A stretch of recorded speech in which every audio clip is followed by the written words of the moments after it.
Hello అండి, good evening to all. మనకు డిఎస్ఎస్ఏ English పేపర్లో మొత్తం ఇంతవరకు 12 అబ్జెక్షన్స్ చూసాం కదండి. ఇంకొక అబ్జెక్షన్ ఉంది. యాక్చువల్గా ఇది నేను అందులోనే అప్లోడ్ చేయాల్సింది, మర్చిపోయానండి. సో మళ్ళీ సపరేట్గా దీనికి వీడియో చేయాల్సి వచ్చింది. ఆ అబ్జెక్షన్ ఏంటో కాదండి, మనకు క్లౌడ్ పోయం ఉంది కదా ఎస్ఏ ఇంగ్లీష్లో, దానిపైన అడిగిన క్వశ్చన్ గురించి అండి. ఇది క్వశ్చన్ నెంబర్ 94 అండి మన ఎగ్జామ్ పేపర్లో. క్వశ్చన్ ఏంటంటే, when the cloud dissolves hail in rain its laughter signifies అని చెప్పేసి అడగడం జరిగిందండి. దీనికి ఆన్సర్ నేనేమనుకుంటున్నానంటే joy at its own power అని అనుకుంటున్నానండి.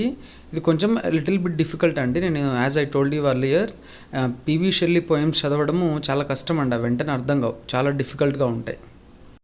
నేను ఈ పోయంని దాదాపు 10 టైమ్స్ చదవడం జరిగిందండి. నాకు అర్థమైన దాని ప్రకారం ఏంటంటే, నేను ఫస్ట్ ఆప్షన్ కరెక్ట్ అనుకుంటా ఉన్నా అండి. Maybe Triumph over the natural elements అనేది కూడా కరెక్ట్ అవ్వచ్చేమో అండి. మీకు ఎవరికన్నా తెలిస్తే డెఫినెట్గా కమెంట్ చేయండి. I will pick the best one. So నేను ఇక్కడ కొన్ని ఆన్లైన్ సోర్సెస్ని తీసుకోవడం జరిగిందండి. ఇక్కడ మనకు answer joy at its own power అని ఉందండి.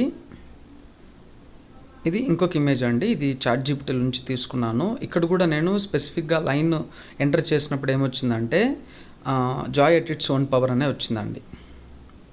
సో దీనికి ఎక్స్ప్లెనేషన్ కూడా అండి. సో వీటన్నింటిని చూస్తే మనకి ఫస్ట్ ఆప్షన్ కరెక్ట్ అనిపిస్తుందండి. మేబీ థర్డ్ ఆప్షన్ కూడా రైట్ ఉండొచ్చేమో, కమెంట్ చేయండి.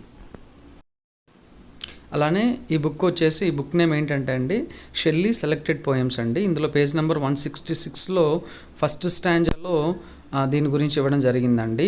సో దీని ప్రకారం ఏంటంటే ఫస్ట్ ఆప్షన్ నేను కరెక్ట్ అనుకుంటా ఉన్నా అండి. ఈ బుక్ నాకు వేరే ఫ్రెండ్ ద్వారా నాకు ఈ ఫోటో రావడం జరిగిందండి.